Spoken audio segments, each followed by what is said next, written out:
सभी प्यारे बच्चों को गुड इवनिंग। आइए भाई लोग, आज हम लोग 7 नंबर सेशन जो है वो स्टार्ट कर लेते हैं। आज का क्वेश्चन काफ़ी अच्छा अच्छा दिया है हमने। ध्यान से देखो बाबू, दर्पण छवि चाहिए।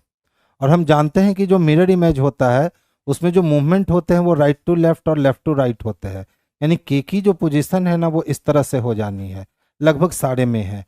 पी भी अपने स्थान पे बदलेगा, सारे में है, इसमें नहीं है, डी नंबर में कैंसिल हो गया। एम जो है वो सेम दिखेगा, सारे में है। जेड अपनी स्थिति बदलेगा, देख लो इसमें जेड अपनी स्थिति नहीं बदल रखा है, खत्म हो गया। जी देख लो अपनी स्थिति बदलेगा, यहाँ जी नीचे चला गया। कौन सा बच गया? तो ऑप्शन नंबर ए बच गए। तो आंसर हमारा ऑप्शन नंबर ए जो है यही सबसे बेस्ट और परफेक्ट आंसर है। चलो जल्दी से इस क्वेश्चन को बनाकर दिखा दो। मैं आपको 30 सेकंड का समय दे रहा हूँ। 30 सेकंड मोर देन इनफ है इस क्वेश्चन को सॉल्व करने के लिए। तो 30 सेकंड का समय दे रहे हैं, अगर थोड़ा सा माइंड लगाइएगा बन जाएगा। राधे कृष्णा बाबू, राधे कृष्णा। देखिए तो जल्दी से बनाने की कोशिश कीजिए। 1417 से मिलकर 961 कैसे क्रिएट कर सकते हैं? यानी 17 और 14 को मिलाकर 961 किस तरह से क्रिएट कर सकते हैं? कोई जवाब नहीं जी। ऐसा कैसे हो गया रे बच्चा? See number 19 3 9 3 11 1। ठीक है, चलिए देखिए, कुछ नहीं किया, 14 को और 17 को आपस में ऐड कर दिया। ठीक है, तो 7 4 11 हो गए क्या? 1 1 2 1 3 हो गया, 31 हो गए। अब इस जो 31 आया ना, 31 का क्या कर दिया? तो क्यूब कर दिया। क्यूब की स्क्वायर, 3 तिहाई 9, स्क्वायर कर दिया। तो 31 का स्क्वायर अगर कर देंगे तो बाबू कितना हो जाएगा? तो 961 हो जाएगा। अगर हम देखें तो 8 2 10 18 और 2, 18 और 20 कितने? 30 का स्क्वायर 900, खत्म हो गया। अगर देखें तो 19 और 13 है, तो 19 और 13 जोड़ रहे हैं। अगर 13 और 19 को हम लोग जोड़ते हैं तो 9 3 12 यानी ये 32 हो जाएगा। और 32 का स्क्वायर चाहिए, तो 32 का स्क्वायर 1024 आता है। तो आंसर हमारा क्या हो जाएगा? ऑप्शन नंबर सी हो जाएगा। सबसे पहले किसने जवाब दिया था? मैथ वे ने। बहुत अच्छा। देसी ब्लॉग आशुतोष सोनू। ठीक है, देसी तड़का, अरे क्या क्या नाम आप रखते हैं, देसी तड़का, देसी ब्लॉग। बहुत अच्छा है। सिद्धि का भी आंसर आया, विनय का भी। बहुत बढ़िया पप्पू। देखो इस टाइप के जो क्वेश्चंस हैं ना वो पूछेंगे, 1 से 2 क्वेश्चंस आपके सिटिंग में ऐसे रहने वाले हैं। इसके लिए माइंड मेकअप करके जाना कि 1 से 2 मैथमेटिकल रीजनिंग आनी ही आनी है। और ये संघर्ष तब करवा देगा जब आपकी प्रैक्टिस अच्छी ना रहेगी। अब देख लो इस टाइप की क्वेश्चंस की बात हम करें, ब्लड रिलेशन से है। PLTBND यानी 2 4 2 6, एक कारोबारी परिवार के 6 सदस्य हैं, यानी फैमिली की बात कर रहा है। तो कहीं ना कहीं ये ब्लड रिलेशन बेस्ड संबंध है। ठीक है, अब कहता है एन का टी से क्या संबंध है? यानी ऑलरेडी हमें एन का रिलेशन डिफाइंड करना है, किसके साथ कनेक्ट करके? तो टी से। ठीक है, तो देखिए क्या कहता है। टी उस डी की बेटी है जो पी की बहन है। तो टी की मम्मी हो गई डी, और डी पी की बहन है, तो पी मामा हो सकता है या मौसी हो सकती है। अब देख लो तो डी और बी विवाहित जोड़े हैं, तो जब डी मम्मी है तो बी पप्पा हो गया। अब एल पप्पा का भाई है, नहीं चच्चा हो गया। और ये जो बी पप्पा है, बी का बेटा है जो कि एन की माँ है। तो बी का बेटा कौन है? तो एन बी का बेटा है जो कि एन की माँ नहीं है। तो बी एन का बेटा है, इसका मतलब है कि एन जो है वो बी का बेटा हो गया। तो भाई भाई का रिलेशन आना चाहिए। तो देखिए ऑप्शन नंबर सी में भाई भाई का रिलेशन स्पष्ट रूप से दिख रहा है। ठीक है, अब ध्यान से देखिएगा, कनेक्ट कर रहे हैं एक दूसरे के साथ। कहता है एन बी का बेटा है, तो एन जब बेटा है तो एन लड़का होगा, और बेटा हमेशा नीचे होगा। तो किससे नीचे? तो बी से।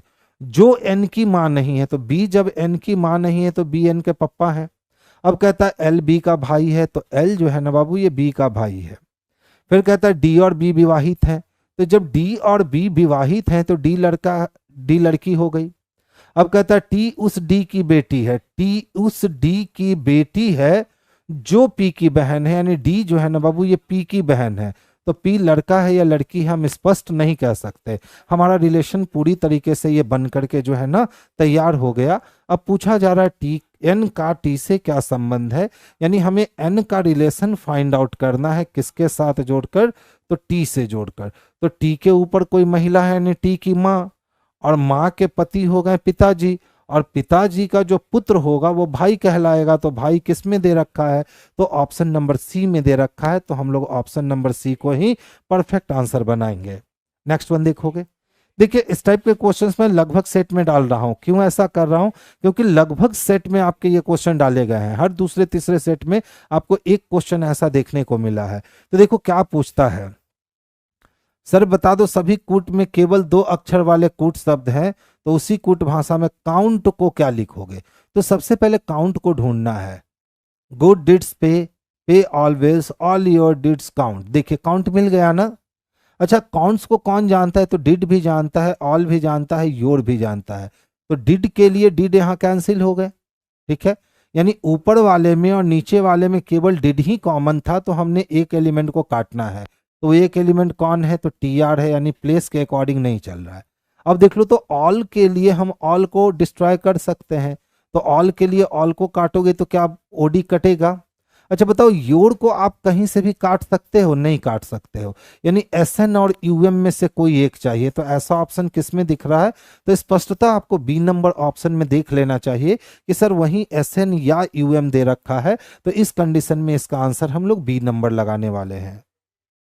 नेक्स्ट वन, 6 व्यक्ति एक समूह में है जिसमें प्रत्येक की लंबाई अलग अलग है। चलो मैं चाहूंगा आप 30 सेकंड लो।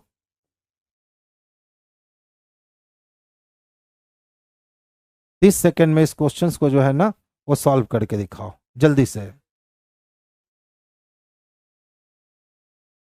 अच्छा 10 नंबर फिर से बता। बाबू विष्णु तू फिर से कितना करवाता है रे।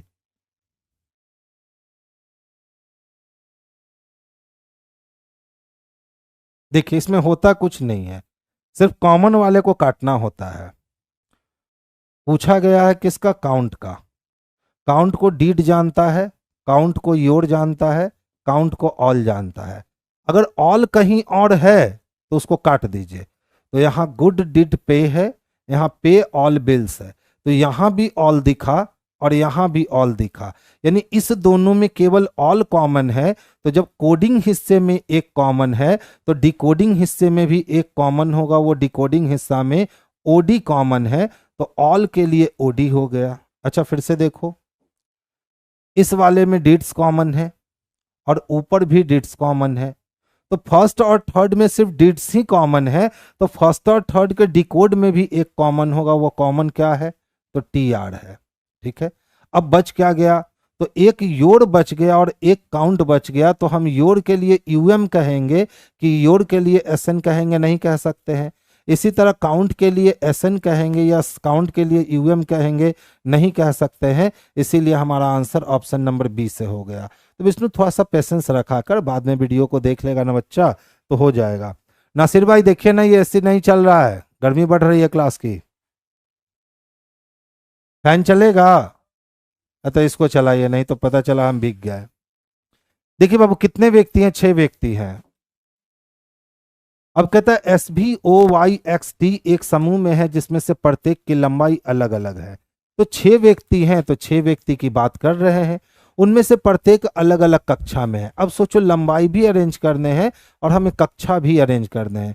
ओ भी से लंबा है किंतु टी से छोटा है, तो कोई ओ है जो भी से तो लंबा है किंतु टी से क्या है, छोटा है। एस भी और ओ क्रमशः 9th 7 और 3 में पढ़ते हैं। तो एस किस में पढ़ता है, तो 9th में। भी किस में पढ़ता है, तो 7th में। तो भी पढ़ेगा 7th में और ओ पढ़ेगा 3 में। चलो लो हो गए, आगे चलते हैं। एस सबसे लंबा और सबसे बड़ी कक्षा में पढ़ता है। तो 1 नंबर पे बात कर दी गई कि एस है, तो 2 नंबर, 3 नंबर, 4 नंबर, 5 नंबर और 6 नंबर, और एस सबसे बड़ी कक्षा में पढ़ने वाला है। एक्स वाई से लंबा है किंतु भी से छोटा है। अब एक्स जो है ना वो वाई से तो लंबा है किंतु भी से छोटा है। टी वाई से बड़ी है कक्षा में है। अब टी जो है ना वो वाई से बड़ी कक्षा में है, यानी टी जो है कक्षा की बात करें तो वाई से बड़ी कक्षा में है किंतु भी से छोटी कक्षा में है, ठीक है। तो बताइए टी वाई से बड़ी कक्षा में है लेकिन भी से छोटी कक्षा में है, यानी टी का वैल्यू जो है वो 7 से कम होना चाहिए, छोड़ देते हैं। कहता है इनमें से कौन भी से बड़ी कक्षा में किंतु भी से छोटी कक्षा में, किंतु भी से छोटा है। तो ध्यान से समझोगे, इसी को हमें अरेंज करना है। एस अरेंज हो चुका है, इसके जस्ट नीचे कौन आएगा टी, उसके जस्ट नीचे कौन ओ, उसके जस्ट नीचे भी, उसके जस्ट नीचे एक्स और सबसे नीचे वाई। अब एस जो है वो सबसे बड़ी कक्षा में पढ़ने वाला है और हमें मालूम है कि भी जो है ना सर ये 7 क्लास पे पढ़ने वाला है और ओ जो है ना सर ये 3 क्लास में पढ़ने वाला है। कोई दिक्कत है यहाँ तक? अब देखो, जैसा कि उसने कहा था कि भी टी की कक्षा और वाई की कक्षा से ऊपर होगा, तो टी की कक्षा और वाई की कक्षा से भी जब ऊपर है तो भी जब 7 नंबर में है तो टी और वाई जो होगा ये 7 से कम होंगे। ठीक है, फिर एक लाइन हमने छोड़ा था कि टी वाई से बड़ी कक्षा में किंतु भी से छोटी कक्षा में, एक्स भी से बड़ी कक्षा में है। अब एक्स जब भी से बड़ी कक्षा में है तो एक्स के लिए तय हो गया कि या तो 8 हो सकता है, या तो 9 हो सकता है, या तो 10 हो सकता है। ठीक है, अब देख लो, हमें ये मालूम है कि एस सबसे बड़ी कक्षा में पढ़ना है और तो एक्स का वैल्यू जैसे ही हम 7 से बड़ी कक्षा लेंगे तो फिर एस या तो 9 में आएगा या तो भी में आएगा। अब पूछा गया है कि कौन भी से बड़ी कक्षा में किंतु भी से छोटा है, तो भी से बड़ी कक्षा में और भी से छोटा कौन है, तो एक्स है। एक्स किस में दे रखा है, तो ऑप्शन नंबर डी में। अब जो बच्चे इस पजल को पूरा का पूरा अरेंज करने की कोशिश में लग गए होंगे वो बच्चे नहीं बना पाएंगे। नहीं बाबू, वाई मत लगाओगे, क्योंकि देख लो यहाँ वाई के लिए क्या है, टी वाई से बड़ी कक्षा में है। तो टी जब वाई से बड़ी कक्षा में है, ठीक है, टी वाई से बड़ी कक्षा में है, कौन, टी, किंतु भी से छोटी कक्षा में है। अब टी जो है ना वो भी से जब छोटी कक्षा में और वाई से बड़ी कक्षा में है तो भी तो 7 नंबर पे है, तो जब भी 7 नंबर पे है इसका मतलब है कि टी जो है वो भी के भी नीचे है और वाई जो है वो टी के भी नीचे है। ठीक है, और हमें यहाँ क्वेश्चन पूछ रहा है कि सर भी से बड़ी कक्षा में चाहिए, तो भी से बड़ी कक्षा में तो कौन बचा, तो एक्स बचा, और कौन बचा, तो एस बचा। अब कहा लेकिन भी से छोटा चाहिए, तो एस तो भी से बड़ा है ना, तो एक्स ही भी से छोटा है, तो आंसर किसको लगाएंगे, तो एक्स को लगाएंगे, ऑप्शन नंबर डी। ठीक है, अच्छा वाला क्वेश्चन था। देखिए ध्यान से समझिएगा, ऐसे क्वेश्चन हमेशा आते हैं और आप बच्चे या तो इस क्वेश्चन को छोड़ देते हो या आप इसको करना नहीं चाहते हो। जबकि पहले ये आपके एग्जामिनेशन में नहीं पूछे जाते थे, तो चलो भैया पहले नहीं करते थे तो चलो समझ में आती है कि सर नहीं पूछता है तो नहीं करते थे, लेकिन अब तो ये डबल लाइन सेटिंग आपकी पूछी जाने लगी है और लगातार पूछी जाने लगी है। तो देखो क्या कहता है, 10 व्यक्ति 2 समानांतर पंक्ति में बैठे हैं, पंक्ति 1 और 2 में। ABCDE पंक्ति 1 में उत्तर की ओर मुख करके बैठे हैं और VWXYZ पंक्ति 2 में दक्षिण की ओर मुख करके बैठे हैं। इस प्रकार पंक्ति 8 में बैठे सदस्य 2 में की ओर है। तो जब भी आमने सामने की बात होना मेरे भाई, तो नॉर्थ देखने वाले को नीचे और साउथ देखने वाले को ऊपर रखना, गेम आपके लिए जो है ना ये आसान हो जाएगा। कब की बात कर रहे हैं, जब फेस आमने सामने हो तो नॉर्थ देखने वाले को मेरे भाई नीचे रखना और साउथ देखने वाले को ऊपर रखना। अब देखो क्या कहता है कि ABCDE पंक्ति 1 में बैठे हैं और उत्तर की ओर, यानी ए से लेकर ई तक को नीचे वाले लाइन पे रखना है और वही भी से लेकर के और जेड तक को ऊपर वाले लाइन पे रखना है। जब भी आप ये काम कर लोगे ना तो गेम आपके लिए फिर से आसान हो जाएंगे। अब देखिए प्रश्न क्या कहता है, उसके अनुसार काम कीजिए। ए पंक्ति के दाएं सिरे से दूसरे स्थान पर बैठा है, तो पंक्ति का दायां सिरा तो यही है, तो पहला नहीं दूसरे स्थान पे कौन है, ए है। तो जब आपको राइट हैंड मालूम चल गया है और एक पंक्ति में 5 लोग बैठने, तो 1 2 3 ये 4 और ये 5, तो उसके जस्ट सामने जो है ना वो 5 रो फिर से बना लो, बिल्कुल उसके एकदम बिल्कुल अपोजिट में। अब देखो क्या कहता है, डब्लू का मुख ए के ठीक बगल में बैठे व्यक्ति की ओर है, तो ए के बगल में ये भी बैठा और ए के बगल में ये भी बैठा, तो या तो डब्लू का पोजीशन यहां रख सकते हैं या तो डब्लू का पोजीशन यहां रख सकते हैं। यानी डब्लू के लिए हमारे पास 2-2 पोजीशन बचे हुए हैं, क्योंकि डब्लू का मुख ए के बगल में बैठे हुए के व्यक्ति के सामने है, तो ए के राइट वाले के सामने है या ए के लेफ्ट वाले के सामने है, नहीं कह सकते हैं। अब देखो कहता है एक्स डब्लू के दाईं ओर तीसरा है, अच्छा बताओ, अगर W को यहाँ रखेंगे तो इसके दाएं पहला दूसरा तक ही जा सकते हैं, तीसरा नहीं जा सकते। यानी फिक्स हो गया कि सर W को यहाँ रख लो, तभी आप W के दाएं फर्स्ट सेकंड थर्ड जाओगे तो आप X को यहाँ बैठा सकते हो। आगे चलिए क्या कहता है, X की ओर, किसकी ओर, X की ओर मुख करके बैठा व्यक्ति B के दाईं ओर ठीक बगल में बैठा है। तो X की ओर कौन है मुझे नहीं मालूम, लेकिन जो भी व्यक्ति है ना वो B के दाईं ओर ठीक बगल में बैठा है, तो B की पोजीशन क्लियर हो गई। B और C के बीच केवल एक व्यक्ति, तो B यहाँ है बाबू, तो C को यहाँ रखेंगे तभी B और C के बीच में एक व्यक्ति बैठ पाएगा। अब देखो क्या कहता है, भी वाई के दाईं ओर ठीक बगल में बैठा है, तो भी जो है ना वाई के दाईं ओर, अगर हम वाई को यहां रखें तभी इसके दाएं में भी को रख सकते हैं। डी पंक्ति के किसी भी सिरे पर नहीं बैठा, तो डी जब पंक्ति के सिरे पर नहीं बैठा मेरे भाई, इसका मतलब यहां डी और इस प्लेस पे ई आएगा और नीचे वाली अरेंजमेंट कंप्लीट हो गई। अब इनमें से कौन जेड के ठीक सामने बैठा है, तो जेड के लिए यही वाली पोजीशन बची और जेड के ठीक सामने मेरे भाई बी बैठा हुआ है। बी ऑप्शन नंबर डी में स्पष्टता दे रखा है, तो आंसर आप लोग डी को लगा लीजिए। रेहान का आंसर आ चुका था, ठीक है। सत्यानंद त्रिपाठी जी का भी आ चुका था, बहुत बढ़िया बाबू। ध्यान से समझिएगा, ये सब क्वेश्चन इजी होते हैं। उसके कार्यालय के सापेक्ष में छात्रावास कितना दूर और किस दिशा में है, ठीक है, बस वहीं से वहीं कर लो। कार्यालय से छात्रावास पहुंचने हैं। रामदीन ने अपने कार्यालय से चलना शुरू किया और सबसे पहले दक्षिण में वो 15 मीटर चलकर बस स्टॉप पर पहुंचा और फिर अपनी बाईं ओर मुड़ा, यानी ईस्ट में मुड़ेगा। और सड़क पर सीधे कितना चलता है, तो 8 किलोमीटर चलता है।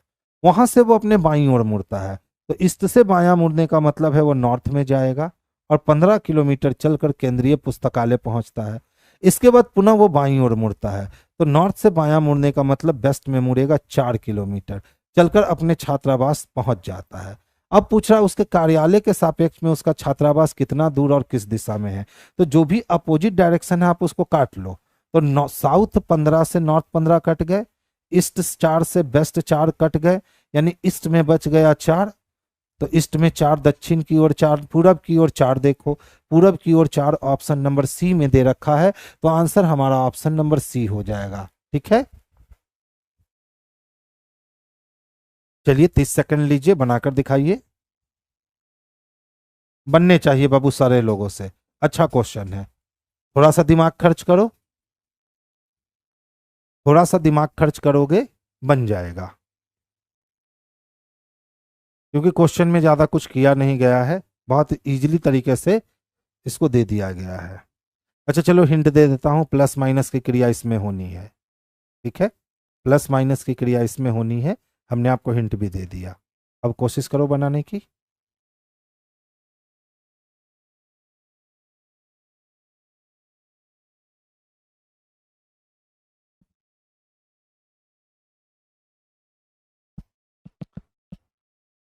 सी आया, यानी 73 आ रहे हैं, ठीक है। रंजन का भी सी आया, विष्णु का भी सी आया, बस 2 ही लोग बनाए हैं। चलिए आइए देखिए, देखिए ध्यान से समझिएगा। सबसे पहले तो हमको दिख रहा है 4 है, 3 है, 2 है, और इससे हमको क्या पूरा करना है, तो 21 पूरा करना है। अच्छा अगर हम 4 का स्क्वायर कर दे और उसमें 3 के स्क्वायर को जोड़ दे, ठीक है, और फिर माइनस कर दे 2 के स्क्वायर को, तो देखिए तो 4 चौको कितने हो गए, 16, 3 तिहाई 9 और माइनस 2, 2 दूना 4, 16 9 25 हुआ क्या, 25 में से 4 जब माइनस करेंगे तो 21 आ जाएगा क्या। अगर सेम काम करते हैं हम, तो 5 का स्क्वायर 25 होता है, 6 का स्क्वायर 36 होता है, और इसमें हमें माइनस कितने करने हैं, तो 3 का स्क्वायर 9 को माइनस करने हैं। तो देखिए 6 5 11 का एक हाथ में एक बचा, 3 2 5 61, 61 में से कितना घटा दूं, 9 घटा लो, कितने मिल जाएंगे, तो 52 मिल जाएंगे। अच्छा सेम प्रोसेस अगर हम अप्लाई करते हैं, 5 का स्क्वायर और प्लस 8 का स्क्वायर को जोड़कर, और इसमें से यदि हम 4 के स्क्वायर को माइनस करते हैं, तो ये रहा 25 25 हो गए, 8 8 64 हो गए, ठीक है। और इसमें हमने 4 चौको 16 को माइनस किया, तो 5 4 9 हो गए और 6 2 8 हो गए। 89 में से मुझे 16 माइनस करने हैं, ठीक है। 9 में से 6 गया, 3 बचे, 8 में से 1 गया, 7 बचे, यानी 73 आंसर आ जाएगा, जो ऑप्शन नंबर सी में स्पष्टता देखने को मिल रहा है। तो आंसर हम लोग ऑप्शन नंबर सी को करेंगे। ध्यान से समझिएगा, रैंकिंग के प्रश्न तो आप जानते हैं बहुत आसानी से बनना होता है। मध्य अवधि परीक्षा के बाद रुपेश शीर्ष से 10वें स्थान पर और रचित नीचे से 21वें स्थान पर रहा। यदि रचित ने रुपेश से बेहतर प्रदर्शन किया, ठीक है, और 6 छात्रों का स्थान उनके बीच रहे, तो बताइए परीक्षा में कितने छात्रों ने भाग लिया। अच्छा बताओ, रचित नीचे से 21वां है और कह रहा है कि इसने बेहतर प्रदर्शन किया, किससे? तो रुपेश से, यानी ये रुपेश को क्रॉस करके जा चुका है, ओवरलैपिंग की क्रिया हो चुकी है। और इन दोनों के बीच में कितने लोग हैं? तो 6 छात्र इन दोनों के बीच में ऑलरेडी हैं। तो जब ओवरलैप कर चुका है और हमसे कह रहा कितने भाग लिए हैं, तो इस कंडीशन में क्या सिखाए हैं? राइट प्लस लेफ्ट को जोड़ दीजिए और बिटवीन में 2 ऐड करके माइनस कर दीजिए, आपके आंसर आएंगे। तो देखो राइट कितना है? 10, लेफ्ट कितना है? 21, 31 हो गया। 31 में से 6 + 2 करके इसको घटा लीजिए, ठीक है। तो 31 में से आपने कितना घटाया? 8 घटाया। तो 11 में से 8 गया, 9, 10, 11, 3 बच गए और ये 2, 23 बच गए। यानी आंसर क्या हो गया? तो ऑप्शन नंबर ए हो गया। डायरेक्ट हम बना सकते हैं, कुछ करने की जरूरत नहीं है। बस छोटी सी बात याद रखोगे क्या, कि जब भी ओवरलैप कर जाए ना, जब भी ओवरलैप कर जाए और टोटल पूछे, तो इस तरह से हम लोग निकाल लेंगे, right plus left minus between plus 2 अगर कर लेंगे तो हमारे पास टोटल निकल करके सामने आ जाएगा। अब देखिए, अब मैं इसको बना देता हूं। मान लो कि मध्य अवधि की परीक्षा हुई, ठीक है, मिडिल टर्म हुआ, और इसके अनुसार कहता है सर रुपेश शीर्ष से 10वां है। तो रुपेश जो है ना बाबू, ऊपर से काउंट करने पर कौन? रुपेश 10वां है। अब कहता है रचित नीचे से 21वां है, रचित ने रुपेश से बेहतर प्रदर्शन किया।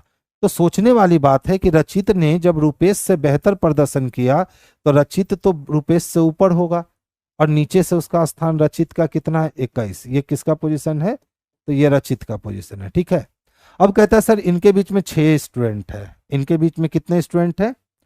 तो 1 2 3 4 5 6 स्टूडेंट है। अब वो जानना चाहता है सर टोटल कितना है। तो ध्यान से देखो, ऊपर से इसका पोजीशन 10 है क्या?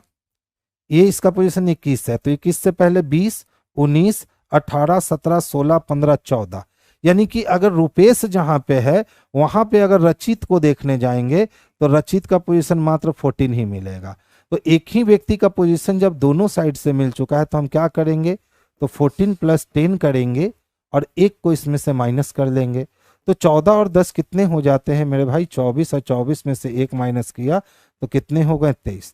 तो जो भी बच्चे ट्रेडिशनल तरीका से इस क्वेश्चन को बनाओगे उन बच्चों को समय ज़्यादा लगेगा, लेकिन जो बच्चे इसका यूज कर लोगे right plus left minus between plus 2 का, वो बच्चे बस चुटकी में बना सकते हो। इस क्वेश्चन के लिए इतना मेहनत करने की जरूरत नहीं है, इस वाले कॉन्सेप्ट से 100% सही कर सकते हो। नेक्स्ट वन देखोगे, ध्यान से समझोगे। 2 कथन ए और बी दिए गए, दोनों कथनों के बीच कारण और प्रभाव का संबंध हो सकता है, यानी काउज एंड इफेक्ट से क्वेश्चन पूछे जाने लगे हैं।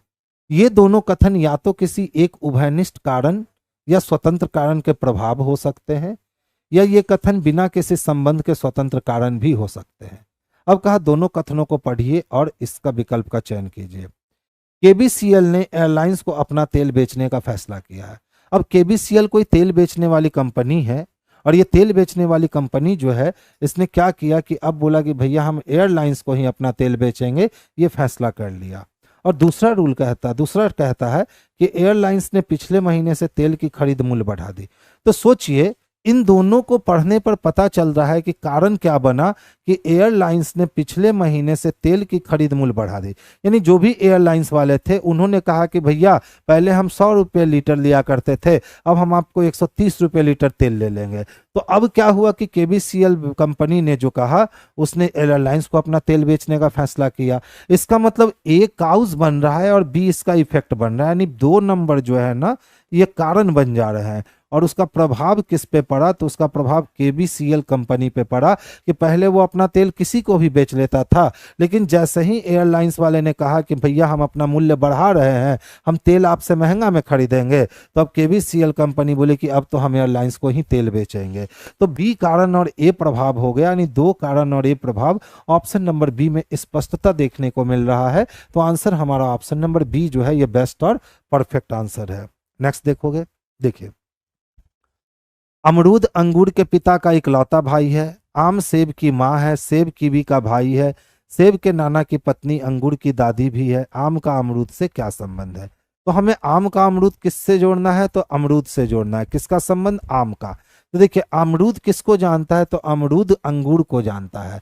तो अमरूद कौन है, तो अंगूर के पिता का इकलौता भाई यानी अंगूर का चाचा है। अब देखो तो अंगूर की दादी भी है, तो कौन दादी है, तो सेब का नाना की पत्नी। चलिए इसको बना ही लेते हैं, नहीं तो आम अमरूद में फंस जाओगे। अंगूर के पिता, तो कोई अंगूर है और इसके कोई पिताजी होंगे और इसका कोई भाई होगा, जो कौन होगा, तो अमरूद होगा। अच्छा क्वेश्चन है। आम सेब की माँ है, सेब कीवी का भाई है, सेब का नाना की पत्नी अंगूर की दादी भी है। तो अंगूर की दादी कौन है, तो सेब के नाना की पत्नी अंगूर की दादी है। तो अंगूर की दादी होने के लिए पहले अंगूर का दादा चाहिए, और अंगूर के दादा की जो पत्नी होगी वो कौन होगी, तो सेब कीवी का भाई है, सेब के नाना की पत्नी अंगूर की दादी भी है। तो इसके नाना की पत्नी अंगूर की दादी है, इसका मतलब इसकी कोई बहन है और इसका कोई बेटा है सेब, तभी सेब के ये नाना हो गए और अंगूर के ये दादा हो गए। अब देखो तो क्या कहा, सेब कीवी का भाई है, तो सेब किसका भाई है, तो कीवी का भाई है, तो सेब कीवी का भाई है। ठीक है, फिर क्या कहा, आम सेब की माँ है, और आम जो है ना ये सेब की माँ है। चलो बहुत बढ़िया। अब कहता है आम का अमरूद से क्या संबंध है, तो अमरूद के भाई की बहन यानी बहन हो जाएगी, और बहन किस में दे रखा है, तो ऑप्शन नंबर बी में स्पष्टता दे रखा है। तो आंसर हमारे लिए ऑप्शन नंबर बी जो है यही बेस्ट और सबसे परफेक्ट वाला आंसर होगा। नेक्स्ट देखोगे, देखिए alpha numeric and symbol series है। क्या कहता है, निम्नलिखित में से कौन सी दी गई व्यवस्था में दाएं सिरे से 14वें स्थान के दाईं ओर 9वां होगा। तो पहले हमें दाएं सिरे से 14 जाना है और फिर इसके दाएं में हमें 9 नंबर पे आने हैं। जब ये सेम डायरेक्शन है तो माइनस होगा, 14 में से 9 गया तो 5 बच गए, यानी मुझे राइट एंड से 5वां ही ढूंढना है। तो देख लो राइट एंड से ये 3 रहा और ये 2, यानी क्यू मिल जाएगा। क्यू किस में है, तो ऑप्शन नंबर बी में है। तो आंसर हम लोग बी को करेंगे। देखिए बाएं से दाएं क्रम लिखी हुई अंग्रेजी वर्णमाला में यदि पहले और तीसरे, ठीक है, दूसरे और चौथे अक्षर का स्थान परस्पर बदल दिया जाए और इसी क्रम को आगे भी जारी रखा जाए तो बाएं से 13वां अक्षर निम्नलिखित में से कौन सा होगा। तो देखिए पहले को किससे बदला है भैया, तो 1 और 3 बदला है, 2 4 बदला है, ठीक है, तो 5 7 बदलेगा, 9 11 बदलेगा, 13 और 15 बदलेगा। 15 कौन हो जाएगा, तो ओ हो जाएगा। आंसर ओ को कर लीजिए, यही हमारा आंसर है। ध्यान से देखोगे क्या होता है, एबीसीडी में जेड तक होते हैं ना, A B C D E F G H I J K L M N O P Q R S T U भी डब्ल्यू एक्स वाई और जेड होते हैं। अब कह रहा है कि सर पहले और तीसरे को बदल दीजिए, तो पहले और तीसरे को बदलने का मतलब है कि सी यहाँ ए यहाँ। अब फिर बोला दूसरे चौथे को बदलिए, अब क्या हो जाएगा, तो 5वां 7वां बदलेगा। अब क्या होगा, तो 8वां और 6ठा बदलेगा। अब क्या होगा, तो 9 और 11 बदलेगा। अब क्या होगा, तो 12 और 10 बदलेंगे। अब क्या होगा, तो 15 और 13 बदलेगा। अब क्या होगा, तो 14 और 16 बदलेंगे, और इसी तरह से ये व्यवस्था बदलती हुई आगे की ओर बढ़ जाएगी। अब उसने कहा कि यही काम जारी रखे, तो बाएं से 13 कौन है, तो देखिए तो बाएं से 13 नंबर आने पे पहले तो एम मिल रहा था, लेकिन एम के प्लेस पे कौन आ चुका है, ओ आ चुका है। तो हमने कहा कि सर आंसर क्या होगा, तो ओ होंगे, तो इसका आंसर ओ हो गया। नेक्स्ट देखोगे, अच्छा बताइए ये वाली फिगर हमें तलाशनी है और मिरर को यहाँ रखा गया है, तो ये तो ऊपर जब जाएगा तो ये ट्रायंगल का हिस्सा जो है, ये ट्रायंगल का हिस्सा ऊपर ही दिखने वाला है, बस इसका कलर वाला हिस्सा इधर दिखने वाला है। तो ऐसी व्यवस्था ना तो ए में दिख रही है, ना तो ऐसी व्यवस्था बी में दिख रही है और ना ही ऐसी व्यवस्था सी में दिख रही है, तो फिर ऐसी व्यवस्था इकलौती किस में दिख रही है, तो डी में दिख रही है, तो आंसर इसके डी हो जाएंगे। नेक्स्ट वन देखोगे, अच्छा ध्यान दोगे,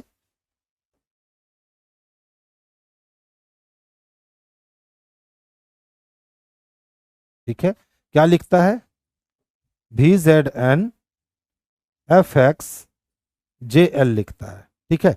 कर क्या रखा है पहले ये समझने वाली बात है, अगर ये समझ जाएंगे तभी हम लोग पार्किंग को एक्चुअल में तोड़ पाएंगे, ठीक है। तो देखो तो IL 18 EV UF, ठीक है, EV UF IR LO RIBY, क्या कर दिए हो भाई साहब, VZF XZL, एल आकर के सिर्फ धोखा दे रहा है, नहीं तो बाकी तो व्यवस्था ठीक चल रहा है।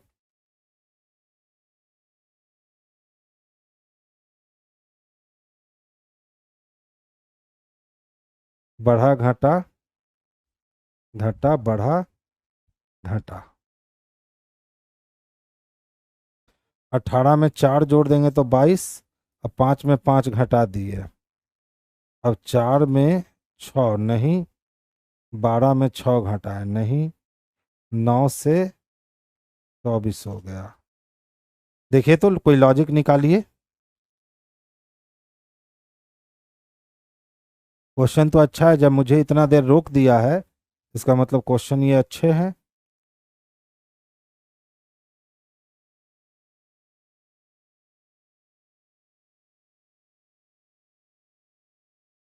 बारह बारह 24, 9 9 18 नहीं, क्या किया गया है, 2 है, 21 है, 9 है, 12 है, 4 है, 5 है, 18 है, क्या लिख रहे हो जी, 22 लिख रहे हो, 26 14 6 24 10 और 12 लिख रहे हो, ठीक है। 2 में 10 जोड़ दिए तो 12 हो जाएगा, 21 में नहीं, प्लेस के अकॉर्डिंग रखे क्या, तो पार्किंग के लिए नया शब्द चाहिए, नहीं, डी नंबर क्यों, लॉजिक दीजिए, बिना लॉजिक के कैसे माने, 18 4 22, 5 घट गया, 21 22 जा रहे हैं, 2 में 2 घट रहे हैं, तो +1 -2, ठीक है, 12 2 14, 4 2 6 और 9 3 12,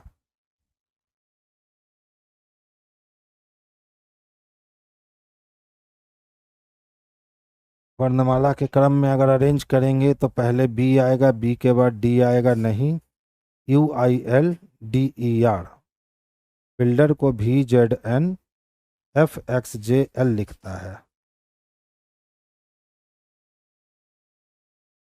12 10 22, 9 में से 9 घटा, 21 से 14, 7 और 2 से 4, कोई हाथ पैर तो मिल नहीं रहा है रे बच्चा, क्रॉस करके सब्ट्रैक्ट किया है,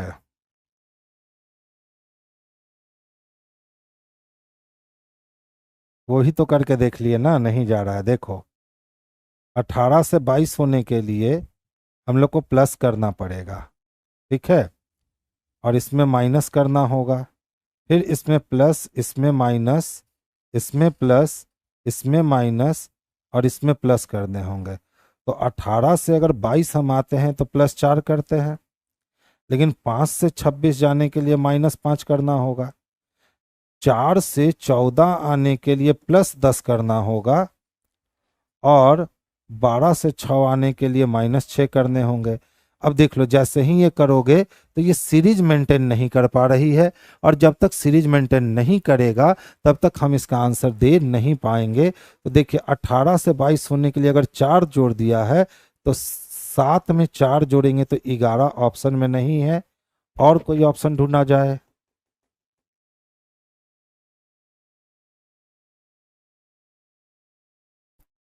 हम्म,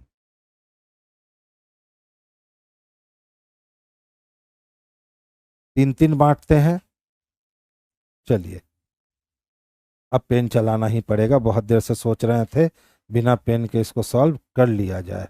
तो चलिए देखें तो यहाँ आने के लिए कितना माइनस कर देंगे, तो 6 माइनस कर देंगे। अब यहाँ से यहाँ आने के लिए 21 में 5 जोड़ देंगे और 9, 5, 14। ठीक है। अच्छा देखिए तो 18 से 12 आने के लिए -6 कर देंगे।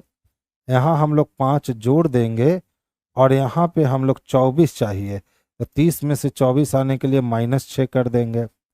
12 में से 6 होने के लिए -6 कर देंगे। सेम काम करके देखें क्या। तो 16 में से अगर हम 6 माइनस करते हैं तो 10 हो जाएगा, यानी ये वाली और ये वाली ऑप्शन खत्म हो गई। अब 21 में 5 जोड़ा है तो 1 में 5 जोड़ते हैं तो 6 बच जाएगा। अब इसके बाद फिर 5 को प्लस किया है तो 9, 5, 14। 18 में 5 घटाएं तो 12 और 6, 9 से 14, 2 तो मिल गए। अच्छा लास्ट में देखें, लास्ट में 6 घटाया, 7 में से 6 घटाएं तो 1 हो गया। फिर 5 जोड़ा है तो 9, 5, 9 में से 8, 4, 12, 8, 5, 13, 8, 6, 14।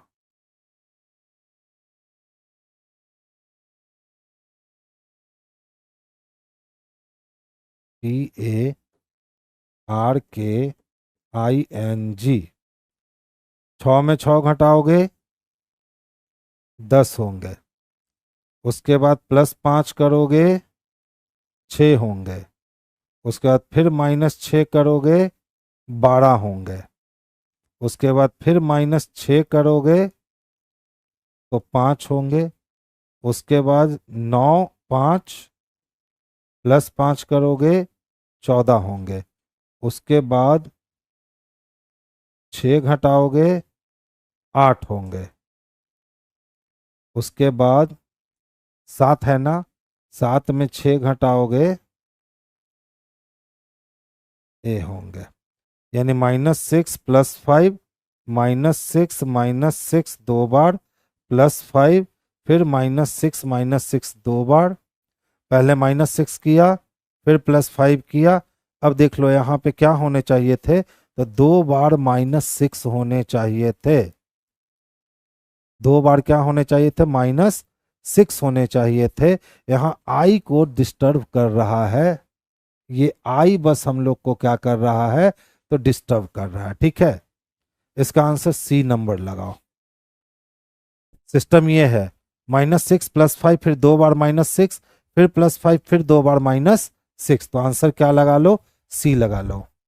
ठीक है, नेक्स्ट वन देखिए। श्वेता अपने कार्यालय से चलना शुरू करती है। बाबू देखिए, कोई भी चीज जब मिसिंग होती है ना, तो सबसे पहला काम क्या करो कि ऐसे ही मिसिंग नहीं बोलो, जितने एफर्ट है आप उस पर लगा लो, तभी आप किसी क्वेश्चंस को गलत साबित कर सकते हो। अब इसका मतलब ये नहीं हुआ कि एट ए टाइम नहीं बन रहा है जल्दी तो हम उसको गलत साबित कर दे, क्योंकि हर क्वेश्चंस के पीछे कुछ ना कुछ लॉजिक्स होते हैं, तो जब तक संभव है लॉजिक को पकड़ना चाहिए। ठीक है, देखिए श्वेता अपने कार्यालय से चलना शुरू करती है और दक्षिण की ओर, क्या कहता है, उसके कार्यालय और बैंक के बीच की न्यूनतम दूरी। तो कार्यालय से शुरू करती है और साउथ में चलती है कितना, तो सर 150 मीटर चलती है। उसके बाद दाएं मुड़ती है, तो साउथ से दाएं मुड़ने का मतलब वेस्ट में कितना जाती है, तो 80 चलती है। फिर बाएं मुड़ती है, तो वेस्ट से बाएं मुड़ने का मतलब ईस्ट में मुड़ जाएगी और कितना चलती है, 60। और अंत में बाएं मुड़ने के लिए, तो अंत में ईस्ट से बायां मुड़ने का मतलब नॉर्थ में मुड़ेगी, और नॉर्थ में मुड़ के कितना चलेगी, तो 280 चलेगी। अब देखो जो जो कटने वाला है पहले काट लो। ये साउथ 150 से नॉर्थ 150 कटा क्या, तो साउथ पूरे कट गए। जब 150 कट गए तो 8, 5 कितने बच गए, तो 8 इधर बच गया 80 और 5 इधर बच गया, यानी 13 बच गया, यानी यहाँ 130 बच गए। ठीक है, अच्छा देखो तो यहाँ काटो तो 60 से कटेगा क्या, तो यहाँ कितने बच गए, तो 20 बच गए। ठीक है, अब पूछता है कि सर बतला दो न्यूनतम दूरी कितनी है, तो √13 का स्क्वायर और +2 का स्क्वायर, तो 13 13 कितने हो गए, तो 169, 2 दूना कितने हो गए 4, यानी रूट अंडर कितने आ जाएंगे 178। 150, 60 और 280, 9 9 4 13 का 3 हाथ में 1 6 1 7, रूट 173 आ रहा है जी। नहीं,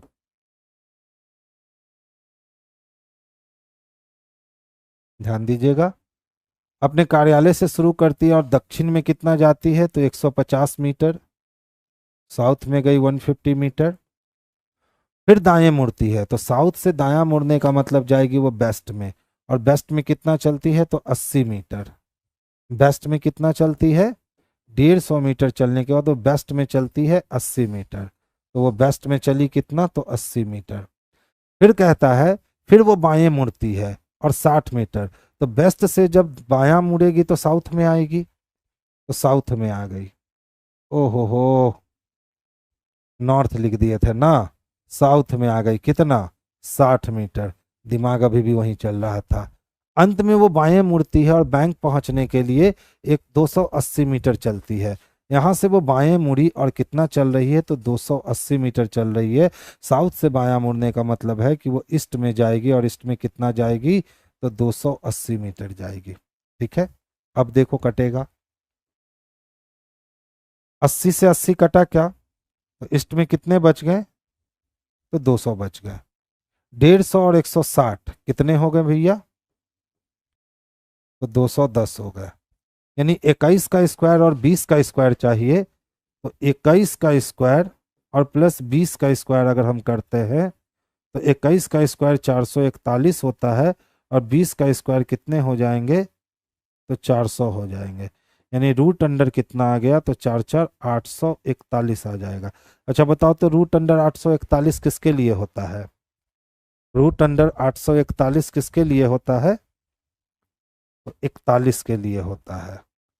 अब 2 जीरो इससे छीने थे ना जीरो, एक जीरो, तो हम लोग क्या करेंगे कि इसमें एक जीरो लौटा देंगे। इसका आंसर 410 मीटर हो जाएगा। अच्छा क्वेश्चन है, आंसर कितना हो जाएगा, तो 410 मीटर हो जाएगा।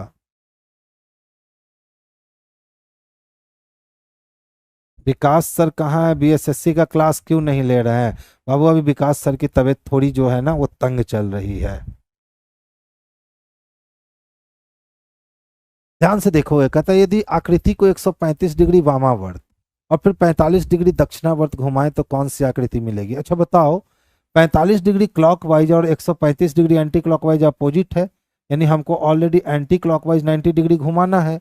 जब एंटी क्लॉकवाइज 90 डिग्री घुमाओगे तो ये वाली जो व्यवस्था है ना, ये जो व्यवस्था दिख रही है, ये व्यवस्था हमको यहाँ दिखने लगेगी इस तरह से। ठीक है, क्योंकि 90 डिग्री हमने कैसे घुमाया है, तो एंटी क्लॉकवाइज घुमाया है, तो ये व्यवस्था हमें ऐसी दिखने लगेगी। अब ऐसी व्यवस्था देख लो कहाँ है, इसमें तो नहीं है, यहाँ इसमें स्टार ऊपर चले गए हैं, इसमें नहीं है, तो फिर किस में है, तो ऑप्शन नंबर बी में है। तो आंसर हमारे लिए ऑप्शन नंबर बी हो जाएगा। आगे चले, 29 का होता है 841। इतना दूर का स्क्वायर क्यों मैथ वाले सर याद रखते हैं।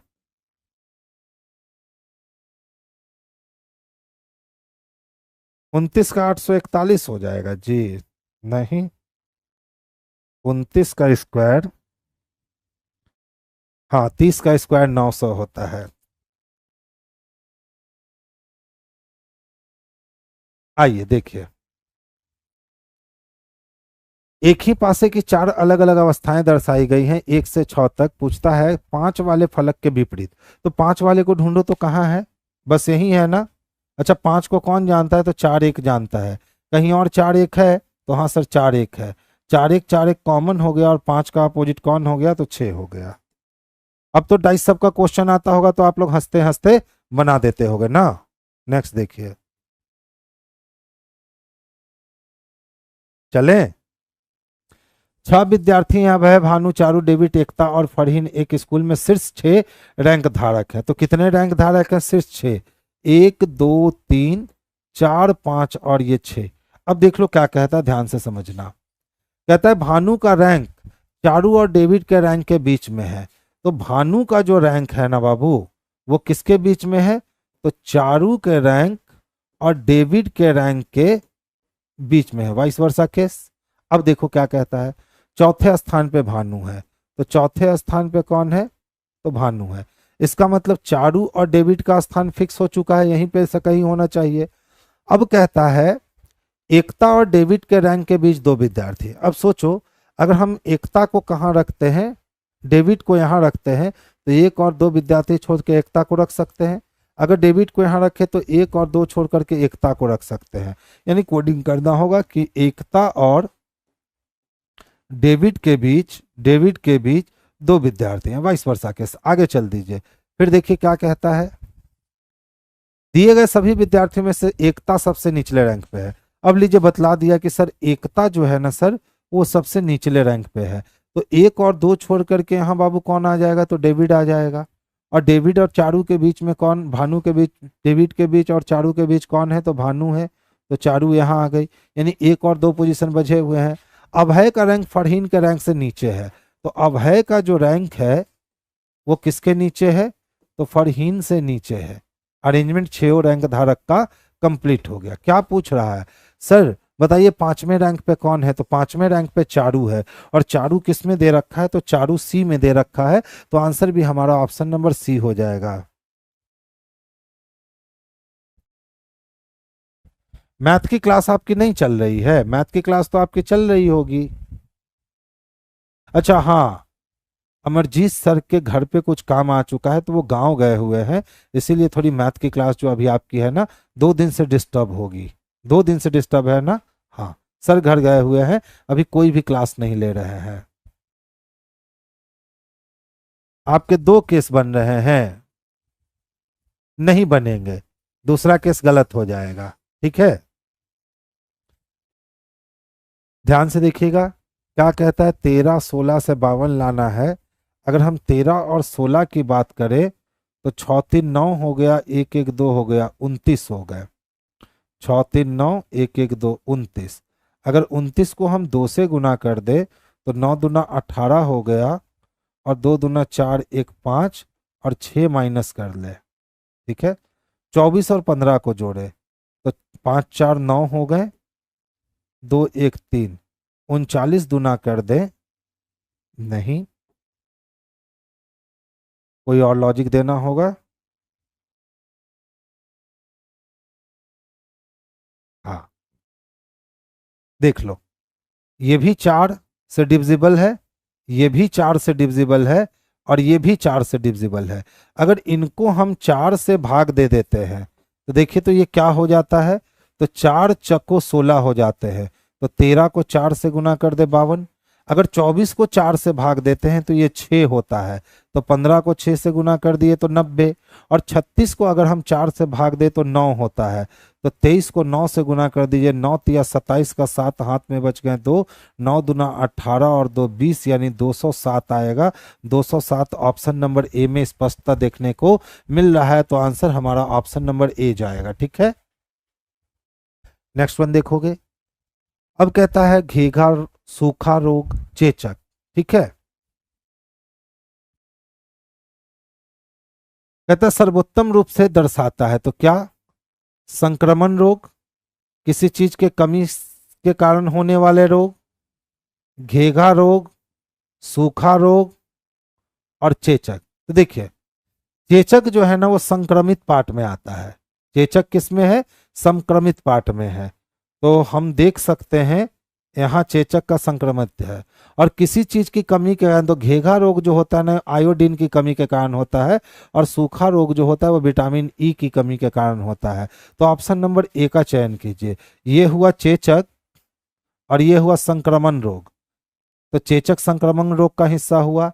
अब ये हो गया किसी चीज की कमी के कारण होने वाले रोग, इसमें घेघा रोग जो है वो आयोडीन की कमी के कारण होता है, और सूखा रोग जो होता है वो विटामिन ई की कमी के कारण। तो ऑप्शन नंबर ए को हम परफेक्ट आंसर बना सकते हैं। नेक्स्ट वन देखोगे, अच्छा देखो तो क्या किया, ध्यान से समझोगे। 6 और 4 को जोड़ दिया, तो 6 4 कितने हो गए, तो 10 हो गए, और इसका 2 गुना कर दिया, तो 10 दूना कितने आ गए, तो 20 आ गए। इसी तरह से 7 और 5 को जोड़ दिया, तो 7 5 कितने हो गए, तो 12 हो गए, 12 को 2 से गुना कर दो तो 12 दूना कितने हो गए, तो 24 हो गए। यानी हमको एक ऐसी युक्ति ढूंढनी है जिसमें दोनों लास्ट वाले को जोड़कर दुगना करने पर ये आ जाए। तो देखिए 9 4 13 दूना 26 खत्म हो गए, 5 2 7 दूना 14 खत्म हो गए, 8 5 13 7 3 10 दूना 20। कोई और लॉजिक लेना पड़ेगा। 6 4 10 2 से क्यों किए, अच्छा ठीक है, आपस में घटाया, बहुत बढ़िया, बहुत ही बढ़िया। देखिए 2 के पीछे का लॉजिक जान लीजिए कि ये 2 क्यों लाया। तो देखिए 4 और 6, पहले 6 4 को जोड़ा, अब 6 4 को घटा दिया। पहले क्या किया, 7 5 को जोड़ा, अब 7 5 को आपस में घटा दिया। तो जब ये घटाया तो अब हमारे पास कितने हो गए, तो 10 गुने 2 हो गए, इसीलिए 10 दूना कितना हो गया, तो 20 हो गया। और यहाँ पे हमारे पास कितने हो गए, तो 12 गुने 2 हो गए, तो 12 दूना कितने हो गए, तो 24 हो गए। चलिए काम करते हैं। 9 4 कितने हो गए, तो 13 हो गए, और 9 में से 4 अगर घटाएंगे तो कितना हो जाएगा, तो 5। 13 को 5 से गुना करेंगे तो 65 आ जाएगा, ऑप्शन नंबर ए। इसी तरह 5 2 करे तो 7, और 5 में से 2 घटाएं तो 3, 7 21 हो जाएंगे, यानी ये वाली ऑप्शन कैंसिल हो गई। देख लो 8 5 13, और 8 और 5 का अंतर 3, तो 13 तिया 39 हो जाएंगे, 13 तिया 39 हो जाएंगे, ये भी ऑप्शन कैंसिल हो गया। 7 3 10, और 10 में 4 से गुना किए तो 10 चक्को 40 हो जाएगा, नहीं ये भी ऑप्शन गलत हो गया। ऑप्शन नंबर ए जो है ना, यही बेस्ट और परफेक्ट आंसर है। तो हम लोग किसको लगाएंगे, तो आंसर नंबर ए को लगाएंगे। ध्यान से समझोगे बाबू, ए बी की बहन है, एंड का मतलब है कि ए बी का भाई है, और हैश का मतलब है ए बी की पत्नी है, और इस वाले एरो का मतलब है कि ए बी की माँ है, और प्लस का मतलब है कि ए बी का पिता है। अब आपके सामने एक समीकरण दे दिया गया बहुत लंबा सा, अब बोला कौन सा सत्य नहीं है। कहता है सर आर ए की पोती है। तो चलिए तो देखते हैं आर पोती हो सकती है क्या। तो आर के बाद एट दी रेट ऑफ का साइन है, यानी आर बहन है, तो बहन है तो आर लड़की है, लड़की है तो पोती हो सकती है। तो हम हो गए मेरे पिताजी, और मेरे पिताजी के भाई मेरे चाचा के पिताजी, दादाजी, दादाजी हमको पोती कह सकते हैं, यानी ये सही है। कहता है सर ए टी का नाना है। तो देखो ए जब लड़का है तो नाना हो सकता है किसका, तो टी का। तो चलिए पढ़ते हैं। हम हो गए, एस मेरी बहन हो गई, मेरी बहन की बहन तो मेरी बहन, और मेरी बहन के पिता मेरे पिता के भाई मेरे चाचा हो गए, और मेरे चाचा के भाई दादा हो गए, यानी ए टी का दादा होगा। यहाँ क्या कह रहा है कि ए टी का नाना होगा, यानी यही गलत है। तो जो गलत है वही आंसर होगा, क्योंकि यहाँ पूछा गया कि कौन सा सही नहीं है। तो बाबू सी नंबर जो है ना, यही सही नहीं है। तो आंसर हम लोग ऑप्शन नंबर सी को लगाने वाले हैं। नेक्स्ट देखोगे, कक्षा में आयोजित एक परीक्षा में रमेश का शीर्ष से 16वां और नीचे से 21वां स्थान है। यदि केवल 21 विद्यार्थी परीक्षा में उत्तीर्ण हुए हैं तो कक्षा में कितने विद्यार्थी अनुत्तीर्ण होगा। अच्छा बताइए, एक कक्षा में आयोजित परीक्षा हुआ और ऊपर से किसका स्थान रमेश का 16 है और नीचे से 21 है, तो 16 और 21 को जोड़ दीजिए, और चूंकि एक ही व्यक्ति को 2 बार गिन रहे हैं तो एक घटा लीजिए। तो 6 1 7 हो गए, 2 3 1 घट गया, तो कितने हो गए, यानी टोटल 36 विद्यार्थी हो गए। टोटल कितने विद्यार्थी हो गए, 36 विद्यार्थियों ने परीक्षा दिया। अब कहता है कि सर केवल 21 विद्यार्थी ही परीक्षा में पास हो चुके हैं, तो इस 36 में से खाली 21 को पास हुआ है, ठीक है। अब पूछ रहा है फेल के गो हुआ, तो फेल निकालने के लिए टोटल में से 21 को घटाना होगा। तो 6 में से 1 घटाए तो 5 हुआ, और 3 में से 2 घटाए तो 1 हुआ, यानी 15 विद्यार्थी ऐसे थे जो फेल कर गए हैं। 15 विद्यार्थी किस में है, तो ऑप्शन नंबर डी में है। तो आंसर हमसे डी लिखेंगे, क्योंकि यही हमारे लिए सबसे परफेक्ट आंसर होगा। नेक्स्ट वन देखोगे, ध्यान से देखिए। रमा को याद है कि वो शनिवार को अपने भाई से मिली थी, जो किसी महीने के 20वें दिन के बाद का दिन था। यदि उस महीने का पहला दिन मंगलवार था, तो बताइए जब 1 तारीख को मंगलवार था तो 7 और 1 8 तारीख को भी मंगलवार होगा, 8 7 15 तारीख को भी मंगलवार होगा, और 15 और 7 22 तारीख को भी क्या होगा, तो मंगलवार होगा।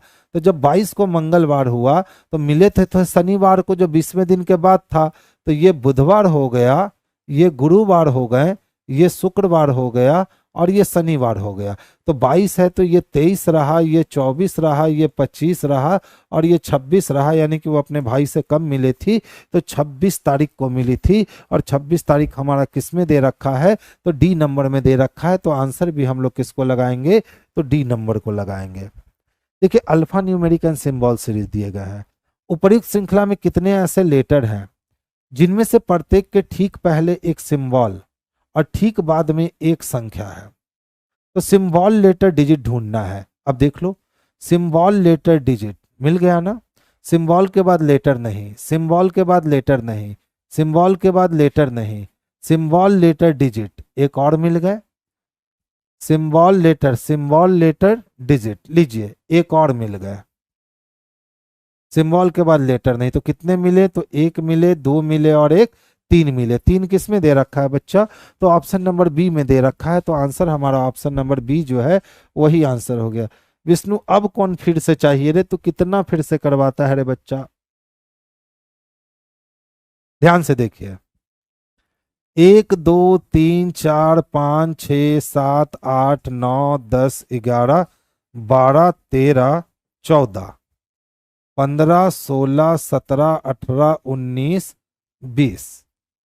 रमा को याद है कि वो शनिवार को अपने भाई से मिलने गई थी, जो किसी महीने के 20वें दिन के बाद का दिन था। तो 20वें दिन के बाद का दिन 21 हो सकता है, 22 हो सकता है, 23 हो सकता है, 24 हो सकता है, 25 हो सकता है, 26 हो सकता है, 27 28 29 या 30 हो सकता है। अब कहा 1 तारीख को मंगलवार है, तो 7 दिन अगर इसमें जोड़ेंगे तो 8 तारीख को फिर से मंगलवार होगा। 7 दिन जोड़ेंगे तो 8 7 15 तारीख को फिर से मंगलवार होगा। 15 में 7 दिन जोड़ेंगे तो 22 तारीख को फिर से मंगलवार होगा। यानी यहां पे कौन सा वार था? 22 तारीख को मंगलवार होगा। तो मंगल के पहले सोम आया और सोम के पहले रवि आया, जबकि वो 19 को तो मिलने नहीं जा सकती है, क्योंकि 20वें दिन के बाद गई, यानी 20 के बाद वाले सैटरडे में गई है। तो जब 22 को मंगल है तो 23 को बुध हुआ, 24 को गुरु हुआ, 25 को शुक्र हो गए और 26 को सैटरडे हो गया। तो यही सैटरडे हमारा आंसर हो गया। उसी को वहां शॉर्ट फॉर्म में बनाए थे, तो आप नहीं समझे विष्णु जी, तो थोड़ा सा ध्यान रखा कीजिए विष्णु। नेक्स्ट वन देखोगे, दिए गए कथन और कार्यवाही को ध्यानपूर्वक पढ़िए। एक प्राइवेट लिमिटेड कंपनी के वित्तीय लेखा विवरणों में कुछ गंभीर और महत्वपूर्ण गलतियां पाई गई। तो कोई प्राइवेट कंपनी है और उसका जब अकाउंट में चेक किया गया तो पता चला कि अकाउंट में कुछ गंभीर और महत्वपूर्ण गलतियां हैं। तो आखिर यहाँ पे एक्शन क्या लेना चाहिए? ठीक है, तो कहता है उस प्राइवेट लिमिटेड कंपनी के खाते में गलतियों का मूल कारण खोजने और उपचारात्मक कार्यवाही का सुझाव देने के लिए विशेषज्ञों की एक टीम नियुक्त की जानी चाहिए। बिल्कुल किया जाना चाहिए। आप सोचिए, जब अकाउंट में गड़बड़ी हुई है तो ये अकाउंट किसी अकाउंटेंट ने ही बनाया होगा। ठीक है, अब वो गुस्साते नहीं हैं। आप ऐसे क्वेश्चन को रिपीट करने के लिए कहते हैं जिस क्वेश्चन में दम ही नहीं होता है। अब मान लो कोई बहुत दमदार क्वेश्चन है और उसको आपने कहा कि सर रिपीट कर दो, तो फिर उसको बनाने में भी दोबारा मजा आता है। अब जो बउआ का झुनझुन्ना वाला क्वेश्चन होता है उसको आप कहते हो सर फिर से रिपीट कर दो, और आप पर डे कम से कम 2 से 3 क्वेश्चन के साथ ये करते हो। आप वीडियो उठा करके देख लेना। देखिए, तो बताइए प्राइवेट लिमिटेड कंपनी का कोई वित्तीय लेखा के विवरण में अगर कुछ गड़बड़ी आई है तो आम व्यक्ति ने तो उसका अकाउंट नहीं देखा होगा, कोई अच्छा अकाउंटेंट ही होगा जो उसको अकाउंटेंसी कर रहा होगा। और एक अच्छे अकाउंटेंट से गलती हो गई जो नहीं पकड़ा रहा है, और काफी गंभीर गलती हो गई। तो जब एक अकाउंटेंट से गलती नहीं पकड़ा रहा है तो अकाउंटेंट की कई टीम मिल करके जब एक साथ उस पर काम करेगी, और वो भी कैसा स्पेशलिस्ट जो होगा, यानी जो उससे भी अच्छा अकाउंटेंट होगा, अगर वो लोग मिल करके काम करेंगे तब उसकी गलती पकड़ा सकती है। इसमें शामिल सभी कर्मचारियों की गहन जांच की जानी चाहिए। तो ये भी करना जरूरी है कि अकाउंट में जितने भी मुलाजिम थे उन सारे की जानकारी होनी चाहिए कि उसमें जांच पड़ताल कीजिए। तो 1 और 2 दोनों अनुसरण करता है, और 1 और 2 दोनों बाबू किस में दे रखा है? तो डी में दे रखा है। तो आंसर हमारा ऑप्शन नंबर डी होगा। देखो क्या कहता है, ABCDEFGH एक वर्गाकार मेज के चारों ओर बैठे हैं। तो चलो भैया, एक वर्गाकार मेज है और इस वर्गाकार मेज के चारों ओर कितने लोग बैठे हैं?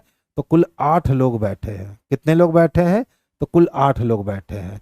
अब कहता है जबकि 4 भुजाओं के मध्य में बैठे हैं, चारों कोने पर बैठे व्यक्ति का मुख केंद्र की ओर है। तो जो भी कोने पर बैठे हैं उनका मुख केंद्र की ओर है, जबकि भुजा के मध्य बैठे व्यक्ति का मुख केंद्र के बाहर की ओर है। देखो भाई, ये पहले क्वेश्चन इस तरीके का बैंक में पूछा जाता था, रेलवे इससे काफी कोसों दूर था, लेकिन 2018 के बाद इस टाइप के क्वेश्चंस भी आपके रेलवे के एग्जामिनेशन में पूछे जाने लगे हैं। तो इस टाइप के क्वेश्चंस में क्या होता है ना कि ये क्वेश्चन आसान हो जाते हैं, सिर्फ ये डराने के लिए होता है, जबकि यहाँ पे हमारे लिए गेम आसान हो चुका है कि 4 लोग अंदर देख रहा है जो कॉर्नर पे है, और जो कॉर्नर के बाहर बैठा है, मिडिल लाइन पे बैठा है, वो आउट ऑफ सेंटर देख रहा है। तो ये क्वेश्चन बनाना पहले से ज्यादा आसान होता है।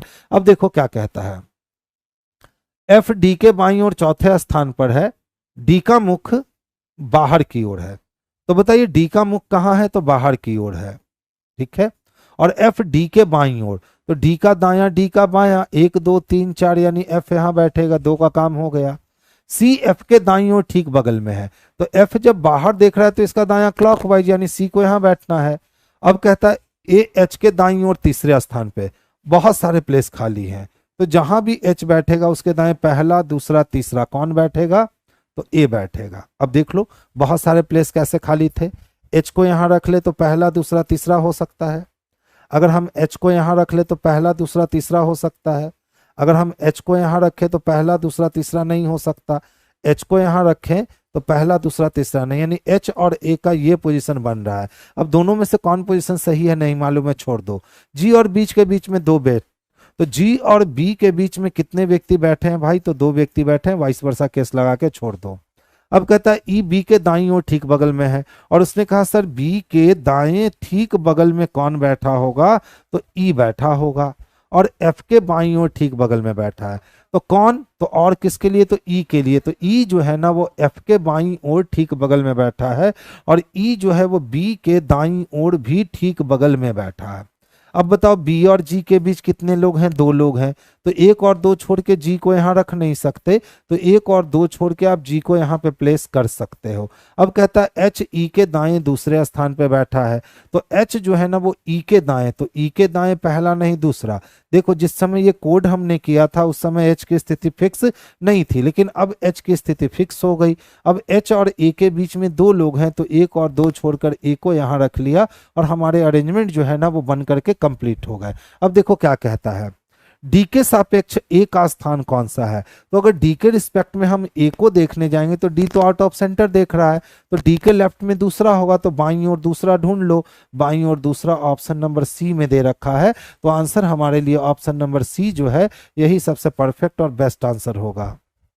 देखिए यदि अंग्रेजी वर्णमाला के सभी अक्षरों को 2 बराबर भागों में विभाजित किया जाए, तो दूसरे अर्धभाग को पहले अर्धभाग से पहले लिखा जाए, तो बाईं ओर से 11वें अक्षर के दाईं ओर 5वां, तो 11 और 5 जुट जाएगा, क्योंकि बाएं के दाएं बोला तो 16। अब 16 अक्षर पे अगर हम जाते हैं तो 16 अक्षर पे कौन सा मिलेगा, तो चूंकि हमने पहले हिस्से को दूसरे पे लिखा है और दूसरे हिस्से को पहले पे लिखा है, तो जब पहला हिस्सा गया है तो 16 चाहिए पी के लिए, लेकिन पी के जगह पे हमको क्या मिलेगा, तो पी में से 13 घटा दो तो 3, 3 किसके लिए, तो सी के लिए, यानी ऑप्शन नंबर ए जो है ना यही इसके लिए सबसे परफेक्ट और सबसे बेस्ट आंसर है। देख लो अब कहता है अंग्रेजी वर्णमाला के सभी अक्षर को 2 बराबर भागों में विभाजित कीजिए, दूसरे अर्धभाग को पहले लिख, यानी NOPQRSTUVWXYZ पहले लिख दीजिए, और पहले भाग को बाद में, यानी ABCDEFGHIJKLM। अब पूछे गए हमसे बाईं ओर से 11वां अक्षर पहले पकड़ो, तो बाईं ओर से 11वां अक्षर पकड़ेंगे तो 3 4 5 6 7 8 9 10 1 11, 2 2 4 2 6 2 8 2 10 1 11 हो गया। अब इसका इधर दायां होगा और इसका इधर बायां होगा, तो अब बोला उसके दाएं 5वां पकड़ो, तो इसके दाएं पहला दूसरा तीसरा चौथा और 5वां, जब पकड़ेंगे तो किसके पास जाएंगे, तो सी के पास जाएंगे, वही हमने सी को आंसर बनाया था, तो आंसर हमारा ऑप्शन नंबर सी जो है ना यही बेस्ट आंसर होगा। देखिए ध्यान से देखिएगा, सी के बाद एक गैप करके डबल बी दिख रहा है, सी के बाद ए गैप करके हम यहाँ डबल बी सोच सकते हैं, और डबल बी के बाद ए सी मिलेगा, तो ए सी मिला तो ए डबल सी मिल गया, यानी सी के बाद ए चाहिए, C A double B A C, C A double B A C, तो C A double B A सी, बाहर क्या निकला, ए C B C B, A C B C B है कहीं क्या, तो ऑप्शन नंबर सी में दे रखा है, तो आंसर हमारा ऑप्शन नंबर सी हो गया। तो देखिए आज का ये लास्ट क्वेश्चन था, कल फिर से हम लोग 30 क्वेश्चन से मुलाकात करेंगे। आपके एग्जामिनेशन में 25 से लेकर के 30 क्वेश्चंस के बीच में हो सकते हैं रीजनिंग में, इसीलिए मैं पर डे कोशिश कर रहा हूं 30 क्वेश्चन करने की। तो चलिए आज की सभा हम लोग यहीं बर्खास्त करते हैं, कल फिर हमारी मुलाकात होगी सेशन नंबर 8 में।